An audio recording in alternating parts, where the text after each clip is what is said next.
के खिलाफ लगातार मुल्क भर में एहतजाजी मुजाहरा जारी है। मानू में भी यानी मौलाना आजाद उर्दू यूनिवर्सिटी में भी शहरियत कानून के खिलाफ तलबा एहतजाज कर रहे हैं। एहतजाजी तलबा बिल को वापस लेने का मुतालबा कर रहे हैं। हमारे नुमाइंदे संजय तिवारी ने तलबा से बातचीत की। आप देखें बातचीत। मुझे दे इजाजत आता। मैं आपको बताऊं कि यहाँ पर इतना ज़्यादा शोर है कि मुझे आपका सवाल समझ में नहीं आया, लेकिन मैं समझ सकता हूँ कि आप क्या सवाल कर रहे होंगे। और इस समय आप देख सकते हैं कि किस तरह से पूरा जो है वो स्टूडेंट है मौलाना आजाद नेशनल उर्दू यूनिवर्सिटी के सारे छात्र जमा हैं। आज तीसरा दिन है जब इनका विरोध प्रदर्शन चल रहा है। इन्होंने पुतला दहन किया परसों और उसके बाद कल ये दिन भर बैठे रहे, रात भर बैठे रहे। ये लगातार छात्र बैठे हुए हैं और ये आज़ादी की बात कर रहे हैं। किस चीज़ से आज़ादी? एनआरसी से आज़ादी चाहिए। इन्होंने सिटीजन अमेंडमेंट एक्ट है उससे आज़ादी चाहिए। आप लोग ये धरने पे बैठे हुए हैं, ये प्रोटेस्ट जो है आपकी डिमांड क्या है? क्योंकि जो है पुलिस ने भी आपको समझाया कि प्रोटेस्ट बंद कर दो, आपकी डिमांड वहाँ तक दिल्ली तक पहुँचा दी जाएगी। हमारी जो लड़ाई है वो लड़ाई मतलब हम जो प्रोटेस्ट कर रहे हैं वो अपनी यूनिवर्सिटी के अंदर कर रहे हैं और हमारी डिमांड ये है कि एनआरसी और सीए बिल को वापस लिया जाए। और इसके अलावा ये चूँकि ये गलत है और इस गलत के अलावा अगर स्टूडेंट कहीं भी हिंदुस्तान के किसी भी गोशे में स्टूडेंट अगर इसके खिलाफ आवाज़ उठा रही है तो उस पर हमला नहीं किया जाए, बल्कि सरकार ये समझे कि हिंदुस्तान में अगर ये चीज़ किसी को भी एक्सेप्ट होता है तो बड़ी तादाद में लोग रोड पे नहीं आते, उसको वापस लिया जाए। यही सिटीजन अमेंडमेंट एक्ट को किसी भी हाल में वापस लेने की डिमांड ये कर रहे हैं। बहुत सारे स्टूडेंट्स यहाँ पे मौजूद हैं और आप देख सकते हैं ये सुबह से नारेबाजी में लगे हुए हैं। लगातार किसी भी सूरत में ये लोग यहाँ से टस से मस होने को तैयार नहीं है। आप लोग ये प्रोटेस्ट करें, कब तक जारी रहेगा? जब तक ये कैब लोग हमारा मोदी सरकार वापस नहीं लेते हैं, जब तक हमारा प्रोटेस्ट जारी रहेगा। और हम ये वायलेंस नॉन वायलेंस तरीके से आंदोलन करते रहेंगे, करेंगे और कोई भी हम रूल्स का वायलेशन नहीं करेंगे।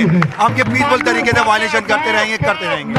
मैं आपको बता दूं कि मौलाना आजाद उर्दू यूनिवर्सिटी जो है उसमें परीक्षाओं के बहिष्कार का कल ऐलान किया गया था, लेकिन आज जो है छात्रों ने फैसला लिया है कि परीक्षाएं जारी रहेंगी।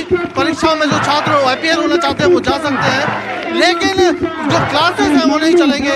ये गेट बंद है, ये मेन गेट है जो मौलाना आजाद नेशनल उर्दू यूनिवर्सिटी का मेन गेट बंद है और पूरे छात्र यहाँ पर जमा है। क्लासेस बंद है, तो पढ़ाई नहीं हो रही है। और छात्रों का कहना है कि जो सबसे प्रमुख मांगा है कि जामिया यूनिवर्सिटी के जो छात्रों के साथ पुलिस की झड़प हुई इस मामले में कार्रवाई होनी चाहिए और सीएए पे कोई कार्रवाई वो उसको बंद होना चाहिए।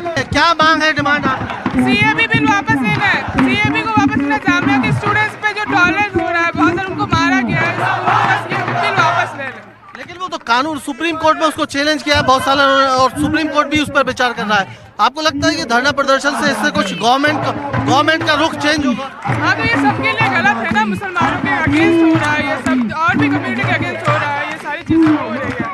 तो बच्चे सही के लिए ही प्रोटेस्ट कर रहे हैं। छात्रों का कहना है कि जो कुल मिला के जो है वो जो सिटीजन अमेंडमेंट एक्ट है वो डिस्क्रिमिनेटरी है और उसमें सरकार को पुनर्विचार करना चाहिए और उसको वापस लेना चाहिए। आप देख सकते हैं कि किस तरह से छात्र बैठे हुए हैं। सुबह से खाना पीना भी इन लोगों ने सुबह से नहीं खाया है और ये यहाँ पर जमा है। रात भर ये प्रोटेस्ट चलता रहा और अभी दिन में भी जारी है। पूरे दम से नारेबाजी कर रहे हैं और छात्रों की कोशिश है कि वो अपनी बात जो है वो ऊपर तक पहुँचा सके। क्या डिमांड है आपका? क्या आप कब तक ये धरना जारी रहेगा? सर, जब तक हमें एनआरसी खत्म नहीं होती, सीएबी खत्म नहीं होती और हमें जो जामिया मिलिया के साथ हुआ और एमयू के साथ हुआ उनको इंसाफ नहीं मिलता, तब तक हम ये करते रहेंगे। और जब तक ये हमें इंसाफ नहीं देते हम तब तक करते रहेंगे। आज़ादी के नारे लगा रहे हैं, किस चीज़ से आज़ादी चाहिए? हमें एजुकेशन की आज़ादी चाहिए, हमें पढ़ने की आज़ादी चाहिए, हमें एनआरसी से आज़ादी चाहिए, हमें सीएबी से आज़ादी चाहिए, हमें अपने हक की आज़ादी चाहिए, जिसके लिए हम आज यहाँ बैठे हुए हैं। आप देख रहे हैं कि इनका कहना है कि इनको जो है एक ऐसे समाज चाहिए, एक ऐसा देश चाहिए जहाँ कोई किसी तरह का डिस्क्रिमिनेशन ना हो और ये उस आज़ादी की मांग कर रहे हैं जहाँ सेकुलरिज्म जो है वो देश का मुख्य जो सेकुलर फैब्रिक है वो बना रहना चाहिए।